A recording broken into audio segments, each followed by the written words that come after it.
ನಮಸ್ಕಾರ. ಎಫ್ಎಂ ವಾರ್ತಾವಾಹಿನಿಗೆ ಸ್ವಾಗತ. ಈಗ ಮುಖ್ಯಾಂಶಗಳು. ಫೋನ್ನಲ್ಲಿ ಮಾತಾಡೋದೇ ಇದ್ದೇ ಇರುತ್ತೆ. ಮೊದಲು ಜಿಲ್ಲೆಯ ಜನತೆಗೆ ನೀರು ಕುಡಿಸಲು ಅಧಿಕಾರಿಗಳಿಗೆ ತಾಕೀತು ಮಾಡಿ ಸ್ವಪಕ್ಷದ ಸಚಿವರಿಗೆ ಆವಾಜ್ ಹಾಕಿದ ನಾಗಠಾಣ ಶಾಸಕ. ಬಸನಗೌಡರಿಂದ ನಗರದ ಸಂಚಾರ. ಅಧಿಕಾರಿಗಳನ್ನು ಸ್ಥಳದಲ್ಲೇ ತರಾಟೆಗೆ ತೆಗೆದುಕೊಂಡ ನಗರ ಶಾಸಕರು. ವಿಜಯಪುರದಲ್ಲಿ ನಡೆಯುತ್ತಿದೆ ಬದಲಾವಣೆಯ ಪರ್ವ.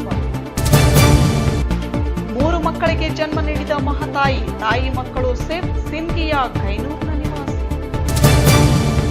ದೇವರಿಗೆ ಸುಪಾರಿ ನೀಡಿದ ಜನತೆ. ಹುಂಡಿಯಲ್ಲಿ ಸಿಕ್ಕವು ಡಾಲರ್, ಪೌಂಡ್ ಹಣ. ಯಲಗುರೇಶನ ಸನ್ನಿವೇಶದಲ್ಲಿ ಅರ್ಧ ಕೋಟಿ ಜಮೀನು. ಕೇಂದ್ರ ಸಚಿವರಿಗೆ ರಸ್ತೆ ಮಾಡಿಸಲು ಆಗಿಲ್ಲ. ಅವರ ಮನೆಯ ಮುಂದಿನ ರಸ್ತೆಗೆ ನಾನೇ ಚಾಲನೆ ನೀಡಿದ್ದೇನೆ. ಎಂಎಲ್ಸಿ ಸುನಿಲ್ ಗೌಡ ಪಾಟೀಲ್. ಸಿಪಿಐ ದ್ಯಾಮಣ್ಣವರಿಗೆ ರಾಜ್ಯ ಪ್ರಶಸ್ತಿ. ನಮ್ಮೂರ ನಕ್ಷತ್ರಕ್ಕೆ ಪಾತ್ರರಾದ ಖಡಕ್ ಅಧಿಕಾರಿ. ಸಿಂದಗಿಯ ಸಿಪಿಐ ಕರ್ತವ್ಯ ಮೆಚ್ಚಿದ ಜನ. ವಾರ್ತೆಯ ವಿವರಗಳು. ಫೋನ್ನಲ್ಲಿ ಮಾತನಾಡುವುದು ಇದ್ದೇ ಇರುತ್ತದೆ. ಮೊದಲು ಪರಿಶೀಲನೆ ನಡೆಸಿ ಜಿಲ್ಲೆಯಲ್ಲಿರುವ ರೈತರು ಮತ್ತು ಜನತೆಗೆ ಕುಡಿಯುವ ನೀರನ್ನು ಕೊಡಿಸಲು ಅಧಿಕಾರಿಗಳಿಗೆ ತಾಕೀತು ಮಾಡಿ ಎಂದು ನಾಗಠಾಣ ಶಾಸಕ ದೇವಾನಂದ ಚೌಹಾಣ್ ಜಿಲ್ಲಾ ಉಸ್ತುವಾರಿ ಸಚಿವ ಎಂಸಿ ಮನಗೂಳಿಯವರಿಗೆ ತರಾಟೆಗೆ ತೆಗೆದುಕೊಂಡ ಘಟನೆ ನಡೆಯಿತು. ನಗರದ ಜಿಲ್ಲಾ ಪಂಚಾಯತ್ನಲ್ಲಿ 3ನೇ ತ್ರೈಮಾಸಿಕ ಕೆಡಿಪಿ ಸಭೆಯಲ್ಲಿ ತೋಟಗಾರಿಕೆ ಹಾಗೂ ಜಿಲ್ಲಾ ಉಸ್ತುವಾರಿ ಸಚಿವ ಎಂಸಿ ಮನಗೂಳಿ ಅಧ್ಯಕ್ಷತೆಯಲ್ಲಿ ಸಭೆ ಆರಂಭವಾಗಿತ್ತು.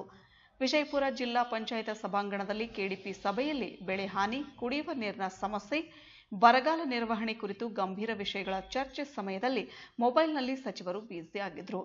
ವಿಜಯಪುರ ಜಿಲ್ಲೆಯಲ್ಲಿ ಆವರಿಸಿರುವ ಭೀಕರ ಬರಗಾಲ ಹಾಗೂ ಜಾನುವಾರುಗಳಿಗೆ ಮೇವು ಬ್ಯಾಂಕ್ ಸ್ಥಾಪನೆ ಕುರಿತು ಚರ್ಚೆಯಾಗುತ್ತಿತ್ತು. ಈ ಸಂದರ್ಭದಲ್ಲಿ ಜಿಲ್ಲಾ ಉಸ್ತುವಾರಿ ಸಚಿವ ಎಂಸಿ ಮನಗೂಳಿಯವರು ಸಹ ಫೋನ್ನಲ್ಲಿ ಬ್ಯುಸಿಯಾಗಿದ್ದನ್ನು ಕಂಡ ನಾಗಠಾಣ ಶಾಸಕ ದೇವಾನಂದ ಚೌಹಾಣ್ ಮೊಬೈಲ್ ಬಿಡಿ ಎಂದು ಮನವಿ ಮಾಡಿದರು. ಬರಗಾಲದ ತೀವ್ರತೆ ಹೆಚ್ಚಾಗಿದೆ. ಮೊದಲು ಈ ಕುರಿತು ಪರಿಶೀಲನೆ ನಡೆಸಿ ಎಂದರು. ಇದೇ ಸಂದರ್ಭದಲ್ಲಿ ಸಚಿವರೊಂದಿಗೆ ಸೇರಿ ಅಧಿಕಾರಿಗಳು ಕೂಡ ಫೋನ್ನಲ್ಲಿ ಬ್ಯುಸಿಯಾಗಿದ್ದು ಕಂಡುಬಂತು. ಉಸ್ತುವಾರಿ ಸಾಹೇಬ್ರ, ಇದು ಪರಿಸ್ಥಿತಿ ಜಿಲ್ಲಾದ ಹದಗೆಟ್ಟಿದ್ರು ಸಾಹೇಬ್ರ. ತಾವು ಉಸ್ತುವಾರಿ ಸಚಿವರು ಇದ್ದೀರಿ, ಇದನ್ನೆಲ್ಲ ಮೇಂಟೈನ್ ಮಾಡಬೇಕಾಗಿದ್ದು ತಾವು ಸಂಪೂರ್ಣವಾಗಿರ್ತಕ್ಕಂಥ ಅಧಿಕಾರಿಗಳ ಮೇಲೆ ಹಿಡಿತ ಇರ್ಬೇಕಂದು ದಯಮಾಡಿ ಸಂಪೂರ್ಣವಾಗಿ ಇನ್ನೂ 4 ತಿಂಗಳು ನಾವು ಚೆಕ್ ಬೇಕ್ರಿ. ಮೊನ್ನೆ ಉಸ್ತುವಾರಿ ಸಾಹೇಬ್ರೆ, ಇದಕ್ಕೆ ಸಂಪೂರ್ಣವಾಗಿ ತಾವು ಏನ್ ಸಜೆಷನ್ ಕೊಡ್ತೀರಿ ಕೊಡ್ರಿ. ಯಾಕಂದ್ರೆ ನಾವು ಒಂದು ಬುಕ್ಕೆ ಮಾಡ್ಕೊಂಡು ಬಂದಿನ್ರಿ ಭೀಕರ ಬರಗಾಲದ ಇದನ್ನೆಲ್ಲ ಹೇಳ್ಕೊತ ಹೋಗ್ಬೇಕಾದ್ರೆ ಇದು ಎರಡು ದಿವಸ ಬೇಕ್ರಿ. ಏನೇನು ವೈಫಲ್ಯ ಆಗಿದೆ, ಏನೇನು ಆಗಿದೆ, ಏನೇನು ಪರಿಸ್ಥಿತಿಗಳು ಇದ್ದಾವೆ ಎಲ್ಲ ಸಂಪೂರ್ಣವಾಗಿ ನಾ ಇದನ್ನ ಬುಕ್ಲೆಟೇ ಮಾಡ್ಕೊಂಡು ಬಂದಿನ್ರಿ. ಇಷ್ಟೆಲ್ಲ ಪೇಜ್ ಓದ್ಬೇಕಾಗಿದ್ರೆ 2 ದಿವಸ ಬೇಕ್ರಿ. ಮೊನ್ನೆ ಉಸ್ತುವಾರಿ ಸ್ವಲ್ಪ ತಾವು ಖಡಕ್ ಒಂದು ಆದೇಶ ಮಾಡ್ರಿ ಅಧಿಕಾರಿಗಳು.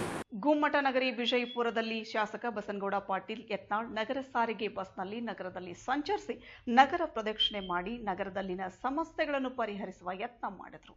ವಿಜಯಪುರ ನಗರದ ಪ್ರತಿ ಬಡಾವಣೆಗೂ ಬಸ್ನಲ್ಲಿಯೇ ಸಂಚರಿಸಿದ ಯತ್ನಾಳ್ ಅಲ್ಲಿಯ ನಿವಾಸಿಗಳ ಹತ್ತಿರ ಮಾತನಾಡಿಸಿ ಬಡಾವಣೆಯಲ್ಲಿ ಇರುವ ಸಮಸ್ಯೆಗಳನ್ನು ಆಲಿಸಿದರು.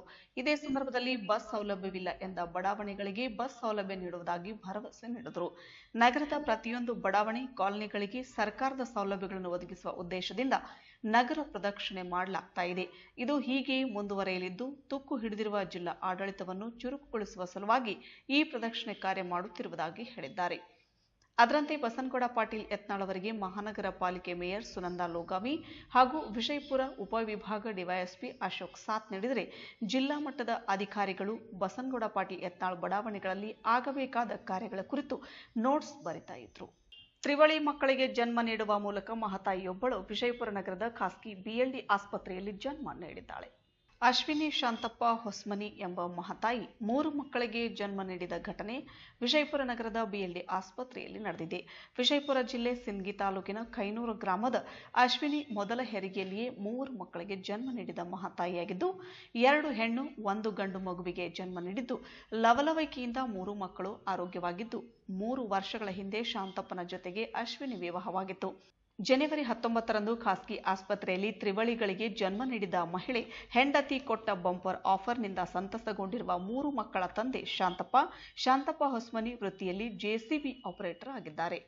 ಜಾಗೃತ ದೇವರ ದೇವಸ್ಥಾನದ ಹುಂಡಿ ಎಣಿಕೆಯ ಕಾರ್ಯದಲ್ಲಿ ಚಿತ್ರ ವಿಚಿತ್ರ ಪತ್ರಗಳು ಸಿಕ್ಕಿತ್ತು ಹಾಗೂ ದೇವರಿಗೆ ಸುಪಾರಿ ಕೊಟ್ಟ ಪತ್ರಗಳು ಅಲ್ಲದೆ ಭಾರತ ದೇಶದಲ್ಲಿ ಮಾತ್ರವಲ್ಲದೆ ವಿದೇಶಗಳಲ್ಲೂ ಜನಪ್ರಿಯತೆ ಗಳಿಸಿದ್ದಾನೆ. ಬಸವನಾಡು ವಿಜಯಪುರ ಜಿಲ್ಲೆ ನಿಡಗುಂದಿ ತಾಲೂಕಿನ ಯಲಗೂರ ಹನುಮಂತನ ದೇವಸ್ಥಾನದ ಕುರಿತು ಯಾರಿಗೆ ಗೊತ್ತಿಲ್ಲ ಹೇಳಿ. ಜಾಗೃತ ಹನುಮಂತನೆಂದೇ ಖ್ಯಾತಿ ಪಡೆದಿರೋ ಇಲ್ಲಿಯ ಹನುಮಂತ ವಿದೇಶಗಳಲ್ಲಿ ಫೇಮಸ್ ಆಗಿದ್ದಾನೆ. ನಿನ್ನೆ ಜಿಲ್ಲಾಡಳಿತ ದೇವಸ್ಥಾನ ಟ್ರಸ್ಟ್ ಕಮಿಟಿಯವರು ದೇವಸ್ಥಾನ ಹುಂಡಿ ಹೊಡೆದು ದೇಣಿಗೆ ಹಣ ಎಣಿಕೆ ಕಾರ್ಯ ನಡೆಸಿದ್ದಾರೆ. ಇನ್ನು ದೇವರ ಹುಂಡಿ ಎಣಿಕೆಯಲ್ಲಿ ಬೇರೆ ಬೇರೆ ದೇಶಗಳ ಡಾಲರ್ ಹಾಗೂ ಪೌಂಡ್ಗಳು ಲಭ್ಯವಾಗಿವೆ. ವಿಜಯಪುರ ಜಿಲ್ಲೆ ನಿಡಗುಂದಿ ತಾಲೂಕಿನ ಯಲಗೂರೇಶ್ವರ ಆಂಜನೇಯ ದೇವಸ್ಥಾನದ ಹುಂಡಿ ಎಣಿಕೆ ಕಾರ್ಯ ಕಳೆದ ರಾತ್ರಿ ಮುಕ್ತಾಯವಾಗಿದೆ. ನಿನ್ನೆ ಹುಂಡಿಯಲ್ಲಿ ಅಮೆರಿಕದ ಡಾಲರ್, ನ್ಯೂಜಿಲೆಂಡ್ನ $20, ಫ್ರಾನ್ಸ್ ದೇಶದ $10, ಇಂಗ್ಲೆಂಡ್ನ 1 ಪೌಂಡ್ ಕರೆನ್ಸಿ ಪತ್ತೆಯಾಗಿದ್ದು, ಬ್ರಿಟನ್ನ ವಿಕ್ಟೋರಿಯಾ ಡಿಸಿ ಬ್ರಿಟೇನಿಯರ್ ಎಂದು ಬರೆದ 1872ರ ಒಂದು ಬೆಳ್ಳಿ ನಾಣ್ಯವು ಕೂಡ ಹುಂಡಿಯಲ್ಲಿ ಪತ್ತೆಯಾಗಿದೆ. ಇನ್ನು ಪ್ರಧಾನಿ ನರೇಂದ್ರ ಮೋದಿಯವರ ಸರ್ಜಿಕಲ್ ಸ್ಟ್ರೈಕ್ಸ್ ಅಡಿಯಲ್ಲಿ ಬ್ಯಾನ್ ಆದ 500,000 ಮುಖಬೆಲೆಯ ನೋಟುಗಳು ಕೂಡ ಪತ್ತೆಯಾಗಿವೆ. ಇನ್ನು ಎಣಿಕೆಯ ಕಾರ್ಯದಲ್ಲಿ ಒಟ್ಟು 1/2 ಕೋಟಿ ಹಣ ಸಂಗ್ರಹವಾಗಿದೆ. 49 ಲಕ್ಷ ನಗದು, ಚಿನ್ನ, ಬೆಳ್ಳಿ ಆಭರಣಗಳು ಸಂಗ್ರಹವಾಗಿದೆ. ಬೆಳಗ್ಗೆಯಿಂದ ರಾತ್ರಿಯವರೆಗೆ ನಡೆದ ಹುಂಡಿ ಎಣಿಕೆ ಕಾರ್ಯ ನಡೆದಿತ್ತು. ಈ ವೇಳೆಯಲ್ಲಿ ಚಿತ್ರ ವಿಚಿತ್ರ ಬೇಡಿಕೆ ಪತ್ರಗಳು ಹಾಗೂ ಹನುಮಂತನಿಗೆ ಸುಪಾರಿ ನೀಡಿದ ಪತ್ರಗಳು ಹುಂಡಿಯಲ್ಲಿ ಸಿಕ್ಕಿವೆ. ನಮ್ಮ ಜಿಲ್ಲೆಯಿಂದ ಆಯ್ಕೆಯಾಗಿ ಸಂಸದರಾಗಿ ಕೇಂದ್ರದಲ್ಲಿ ಸಚಿವರಾಗಿರುವವರು ತಮ್ಮ ಮನೆಯ ಮುಂದಿನ ರಸ್ತೆಯನ್ನೇ ಸುಧಾರಣೆ ಮಾಡಿಲ್ಲ. ಅದನ್ನು ಸಹ ಕಾಂಗ್ರೆಸ್ನವರೇ ಮಾಡಬೇಕಾದ ಅನಿವಾರ್ಯತೆ ಬಂತು ಎಂದು ವಿಧಾನ ಪರಿಷತ್ ಸದಸ್ಯ ಸುನಿಲ್ ಗೌಡ ಪಾಟೀಲ್ ಹೇಳಿದರು. ಮಹಾನಗರ ಪಾಲಿಕೆ ಗಡಿಯಿಂದ ಭೂತ್ನಾಳ ಕೆರೆಯವರೆಗೆ 1,69 ಲಕ್ಷ ರೂಪಾಯಿ ವೆಚ್ಚದಲ್ಲಿ ರಸ್ತೆ ಡಾಂಬರೀಕರಣ ಕಾಮಗಾರಿಗೆ ಭೂಮಿ ಪೂಜೆ ನೆರವೇರಿಸಿ ಮಾತನಾಡಿದ ಅವರು, 40 ವರ್ಷಗಳಿಂದ ಅಧಿಕಾರದಲ್ಲಿರುವ ಈ ಕೇಂದ್ರ ಸಚಿವರು ಜಿಲ್ಲೆ ಅಭಿವೃದ್ಧಿಗೆ ಮಾಡಿದ ಸಾಧನೆ ಶೂನ್ಯ. ಜಿಲ್ಲೆಯ ಅಭಿವೃದ್ಧಿ ಬಿಡಿ, ಕಡೆ ಪಕ್ಷದಲ್ಲಿ ತಮ್ಮ ಮನೆಯ ಮುಂದಿನ ರಸ್ತೆಯನ್ನಾದರೂ ಸುಧಾರಣೆ ಮಾಡಲು ಅವಕಾಶವಿತ್ತು. ಪುಣ್ಯಾತ್ಮರು ಅದನ್ನು ಮಾಡಿಲ್ಲ ಅಂದರು. ಜಿಲ್ಲಾ ಪಂಚಾಯತ್ ಮಾಜಿ ಅಧ್ಯಕ್ಷ ಅರ್ಜುನ್ ರಾಠೋಡ್, ಸಿದ್ದಣ್ಣ ಸಕ್ರಿ, ಅಶೋಕ್ ದಳವಾಯಿ, ತಾಲೂಕಾ ಪಂಚಾಯತ್ ಉಪಾಧ್ಯಕ್ಷ ತುಕಾರಾಂ ರಾಠೋಡ್, ಗ್ರಾಮ ಪಂಚಾಯತ್ ಸುರೇಶ್ ಭಂಡಾರಿ, ಪೀರ್ ಪಟೇಲ್ ಪಾಟೀಲ್, ಸೋಮನಿಂಗ್ ಕಟಾವಿ, ಪಾಂಡು ಲೋಣಾರಿ, ರಮೇಶ್ ಸಕ್ರಿ, ಶಿವಾನಂದ್ ಇಂಚಗೇರಿ, ಮೆಟ್ಟು ರಾಠೋಡ್, ಗ್ರಾಮದ ಮುಖಂಡರು ಹಾಗೂ ಗ್ರಾಮ ಪಂಚಾಯತ್ ಸದಸ್ಯರು ಹಾಜರಿದ್ದರು. ಮಹಾನಗರ ಪಾಲಿಕೆ ಗಡಿಯಿಂದ ಭೂತ್ನಾಳ ಕೆರೆಯವರೆಗೆ 1,69 ಲಕ್ಷ ರೂಪಾಯಿ ವೆಚ್ಚದಲ್ಲಿ ರಸ್ತೆ ಡಾಂಬರೀಕರಣ ಕಾಮಗಾರಿಗೆ ಭೂಮಿ ಪೂಜೆ ನೆರವೇರಿಸಿ ಮಾತನಾಡಿದ ಅವರು, 40 ವರ್ಷಗಳಿಂದ ಅಧಿಕಾರದಲ್ಲಿರುವ ಈ ಕೇಂದ್ರ ಸಚಿವರು ಜಿಲ್ಲೆ ಅಭಿವೃದ್ಧಿಗೆ ಮಾಡಿದ ಸಾಧನೆ ಶೂನ್ಯ. ಜಿಲ್ಲೆಯ ಅಭಿವೃದ್ಧಿ ಬಿಡಿ, ಕಡೆ ಪಕ್ಷದಲ್ಲಿ ತಮ್ಮ ಮನೆಯ ಮುಂದಿನ ರಸ್ತೆಯನ್ನಾದರೂ ಸುಧಾರಣೆ ಮಾಡಲು ಅವಕಾಶವಿತ್ತು. ಪುಣ್ಯಾತ್ಮರು ಅದನ್ನು ಮಾಡಿಲ್ಲ ಅಂದರು. ಜಿಲ್ಲಾ ಪಂಚಾಯತ್ ಮಾಜಿ ಅಧ್ಯಕ್ಷ ಅರ್ಜುನ್ ರಾಠೋಡ್, ಸಿದ್ದಣ್ಣ ಸಕ್ರಿ, ಅಶೋಕ್ ದಳವಾಯಿ, ತಾಲೂಕಾ ಪಂಚಾಯತ್ ಉಪಾಧ್ಯಕ್ಷ ತುಕಾರಾಂ ರಾಠೋಡ್, ಗ್ರಾಮ ಪಂಚಾಯತ್ ಸುರೇಶ್ ಭಂಡಾರಿ, ಪೀರ್ ಪಟೇಲ್ ಪಾಟೀಲ್, ಸೋಮನಿಂಗ್ ಕಟಾವಿ, ಪಾಂಡು ಲೋಣಾರಿ, ರಮೇಶ್ ಸಕ್ರಿ, ಶಿವಾನಂದ್ ಇಂಚಗೇರಿ, ಮೆಟ್ಟು ರಾಠೋಡ್, ಗ್ರಾಮದ ಮುಖಂಡರು ಹಾಗೂ ಗ್ರಾಮ ಪಂಚಾಯತ್ ಸದಸ್ಯರು ಹಾಜರಿದ್ದರು. ಅಲ್ಲದೆ 20 ಲಕ್ಷ ರೂಪಾಯಿ ವೆಚ್ಚದಲ್ಲಿ ಅರಕೇರಿ ಬೇಡರ ವಸ್ತಿ ಸಂಪರ್ಕ ರಸ್ತೆ ಸುಧಾರಣೆ ಹಾಗೂ 44 ಲಕ್ಷ ರೂಪಾಯಿ ವೆಚ್ಚದಲ್ಲಿ ಒಳ ರಸ್ತೆ ಕಾಮಗಾರಿ ಮತ್ತು 28 ಲಕ್ಷ ರೂಪಾಯಿ ವೆಚ್ಚದಲ್ಲಿ ಬರಟಗಿ ಹಂಚನಾಳವರೆಗೆ ಮಧ್ಯ ಹಳ್ಳದ ಪಕ್ಕದಲ್ಲಿರುವ ಏರಿಯಾ ಮೇಲೆ ಕಾಂಕ್ರೀಟ್ ರಸ್ತೆ ನಿರ್ಮಾಣ ಕಾಮಗಾರಿ ಭೂಮಿ ಪೂಜೆಯನ್ನು ಸುನಿಲ್ ಗೌಡ ಪಾಟೀಲ್ರು ನೆರವೇರಿಸಿದರು. ಈ ಸಂದರ್ಭದಲ್ಲಿ ಲೋಕೋಪಯೋಗಿ ಇಲಾಖೆ ಎಇ ರಾಜು ಮುಂಜುದಾರ್, ಗುತ್ತಿಗೆದಾರರಾದ GG Salga, YB Patel, KG Patil ಸೇರಿದಂತೆ ಮುಂತಾದವರು ಉಪಸ್ಥಿತರಿದ್ದರು. ನಮ್ಮೂರ ಸುದ್ದಿವಾಹಿನಿ ಮತ್ತು ಪಂಚಾಯತ ಕಾವಲು ಸಂಘದ ಸಹಯೋಗದಲ್ಲಿ ಬೆಳಗಾವಿ ಕುಮಾರ ಗಂಧರ್ವ ಕಲಾಮಂದಿರದಲ್ಲಿ ನಡೆದ ನಮ್ಮೂರ ನಕ್ಷತ್ರ ರಾಜ್ಯ ಪ್ರಶಸ್ತಿ ಪ್ರದಾನಕರಾದ ಸಿಂದಗಿ ತಾಲೂಕಿನ ದಕ್ಷ ಪ್ರಾಮಾಣಿಕ ಪೊಲೀಸ್ ಅಧಿಕಾರಿ ಸಿಪಿಐ ಮಹಂತೇಶ್ ದ್ಯಾಮಣ್ಣವರು ಅನುಪಸ್ಥಿತಿಯಲ್ಲಿ ಸ್ವೀಕರಿಸಿದರು. ಸಿಂದಗಿ ನಗರದ ಪ್ರವಾಸಿ ಮಂದಿರದಲ್ಲಿ ನಮ್ಮೂರ ನಕ್ಷತ್ರ ರಾಜ್ಯ ಪ್ರಶಸ್ತಿಯನ್ನು ಕನ್ನಡ ಪರ, ದಲಿತ ಪರ, ಪ್ರಗತಿಪರ ಹಾಗೂ ರಾಜಕೀಯ ಜನಪ್ರತಿನಿಧಿಗಳ ಸಹಯೋಗದಲ್ಲಿ ಅರ್ಪಿಸಲಾಯಿತು. ಇದೇ ಸಂದರ್ಭದಲ್ಲಿ ಪುರಸಭಾ ಸದಸ್ಯರಾದ ರಾಜಶೇಖರ್ ಕುಚ್ಬಾಳ್ ಮತ್ತು ಬಿಜೆಪಿ ಮುಖಂಡರಾದ ಅಶೋಕ್ ಅಲ್ಲಾಪುರ್, ನ್ಯಾಯವಾದಿ ರಾಜಶೇಖರ್ ಚೌರ್ ಮತ್ತು ಕರ್ನಾಟಕ ಕಾರ್ಯನಿರತ ಪತ್ರಕರ್ತರ ಸಂಘದ ಬಳಗದ ವತಿಯಿಂದ ಪಂಡಿತ್ ಎಂಪುಯವರು ಮಾತನಾಡಿ, ಪ್ರಶಸ್ತಿ ಪ್ರದಾನಕರಾದ ಸಿಪಿಐ ಮಹಂತೇಶ್ ದ್ಯಾಮಣ್ಣವರಿಗೆ ಶುಭ ಕೋರುವ ಮುಖಾಂತರ ತಮ್ಮ ಜೀವನ ಉದ್ದಕ್ಕೂ ತಮ್ಮ ಸರ್ಕಾರಿ ಸೇವೆಯೊಂದಿಗೆ ಸಾಧನೆಗೈಯುತ್ತಾ ಇಂದಿನ ಯುವ ಪೀಳಿಗೆಗೆ ಮಾದರಿಯಾಗಬೇಕೆಂದು ತಿಳಿಸಿದರು. ಎಲ್ಲ ನನ್ನ ಮಾಧ್ಯಮ ಮಿತ್ರರಿಗೆ ಹಾಗೂ ಎಲ್ಲ ವಿವಿಧ ಸಂಘಟನೆಯ ಎಲ್ಲ ನನ್ನ ಮಿತ್ರರಿಗೆ, ಎಲ್ಲ ಸಂಘಟನೆ ಇಷ್ಟು ನಾವು ಯಾವುದೋ ಪೊಲೀಸ್ ಯಾವುದೋ ಒಂದು ಬಂದೋಬಸ್ತಲ್ಲಿ ಅಥವಾ ಗಣೇಶ್ ಬಂದೋಬಸ್ತಲ್ಲಿ ಅಥವಾ ಮೊಹರಂ ಬಂದೋಬಸ್ತಲ್ಲಿ ಒಂದು ಶಾಂತಿ ಸಭೆ ಅಂತ ಕರಿತೀವಿ. ಆ ಶಾಂತಿ ಸಭೆಯಲ್ಲೂ ನಾವು ಇಷ್ಟೆಲ್ಲ ಸಂಘಟನೆಯ ಮುಖಂಡರನ್ನ ಕಾಣಲಿಕ್ಕೆ ಆಗೋದಿಲ್ಲ. ಎಲ್ಲ ಕನ್ನಡ ಪರ ಸಂಘಟನೆಗಳ ಒಂದು ಪದಾಧಿಕಾರಿಗಳ ಅಧ್ಯಕ್ಷರನ್ನ ನಾವು ಕಾಣಲಿಕ್ಕೆ ಆಗೋದಿಲ್ಲ.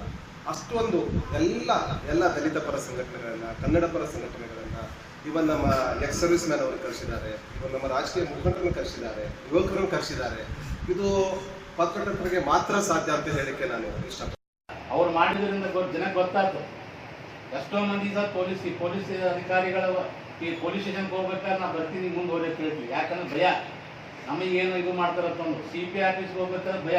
ಆ ಒಂದು ವಾತಾವರಣ ಕೂಡ 75% ಎದಕ್ಕೆ ಬಂದಿರಿ ಕುಂಡ್ರಿಸಿ ಅವರ ಮನಸ್ಸಿಗೆ ಬಂದಂತೆ ಯಾವುದೇ ರೀತಿ ನಾವು ನ್ಯಾಯ ಕೊಡುವಲ್ಲಿ ಸಂಪೂರ್ಣವಾಗಿ 100% ಅವರು ಒದಗಿಸಿಕೊಟ್ಟಿದ್ದಾರೆ ಇಲ್ಲಿವರೆಗೆ. ಅದೇ ರೀತಿಯಾಗಿ CPI ಸಾಹೇಬರು ಇನ್ನಷ್ಟು ವರ್ಷಗಳ ನಮ್ಮ ಸಿಂಧಿಯಲ್ಲಿದ್ದು ಒಂದು ಭ್ರಷ್ಟಾಚಾರ ಮತ್ತು ಕಂದಕ್ಕಿರುವಂಥ ಮನೋಭಾವ. ಯಾಕಂತಂದ್ರೆ ದಲಿತರು, ಮುಸಲ್ಮಾನರು, ಬಹುಜನರಿಗೆ ಇಲ್ಲಿ ಒಂದು ಕಂದಕಾರಾಗಿತ್ತು. ಬಹುಜನರಿಗೆ ಒಂದು ಕಂದಕಾರಾಗಿತ್ತು. ಗಣಪತಿ ಹಬ್ಬ ಬರ್ತಂದ್ರೆ ಎಷ್ಟೋ ಮುಸಲ್ಮಾನ ಯುವಕರು ಊರು ಬಿಡುವಂತ ಪ್ರವೃತ್ತಿ ಮಾಡ್ಕೊಂಡಿದ್ರು. ಇಲ್ಲಪ್ಪ ಅಂದ್ರೆ ಅಂತ ಯುವಕರನ್ನ, ಹೋರಾಟ ಮಾಡೋ ಯುವಕರನ್ನು ತಂದು ಪೊಲೀಸ್ ಪೇಡದಲ್ಲಿ ನಿಂದ್ರಿಸಿ ಒಂದು ಭಯದ. ಕೊನೆಯಲ್ಲಿ ಮತ್ತೊಮ್ಮೆ ಮುಖ್ಯಾಂಶಗಳು. ಫೋನ್ನಲ್ಲಿ ಮಾತಾಡೋದೇ ಇದ್ದೇ ಇರುತ್ತೆ. ಮೊದಲು ಜಿಲ್ಲೆಯ ಜನತೆಗೆ ನೀರು ಕುಡಿಸಲು ಅಧಿಕಾರಿಗಳಿಗೆ ತಾಕೀತು ಮಾಡಿ ಸ್ವಪಕ್ಷದ ಸಚಿವರಿಗೆ ಆವಾಜ್ ಹಾಕಿದ ನಾಗರಿಕ ಶಾಸಕ.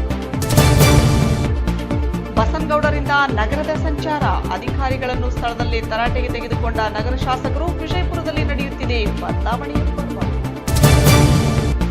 3 ಮಕ್ಕಳಿಗೆ ಜನ್ಮ ನೀಡಿದ ಮಹತಾಯಿ, ತಾಯಿ ಮಕ್ಕಳು ಸೇಫ್. ಸಿಂಧಿಯ ಕೈನೂರಿನ ನಿವಾಸಿ. ದೇವರಿಗೆ ಸುಪಾರಿ ನೀಡಿದ ಜನತೆ, ಹುಂಡಿಯಲ್ಲಿ ಸಿಕ್ಕವು ಡಾಲರ್, ಪೌಂಡ್ ಹಣ. ಯಲಗುರೇಶನ ಸನ್ನಿವೇಶದಲ್ಲಿ 1/2 ಕೋಟಿ ಜಮೀನು.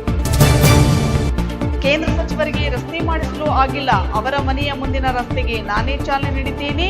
MLC ಸುನಿಲ್ ಗೌಡ ಪಾಟೀಲ್ ವ್ಯಂಗ್ಯ.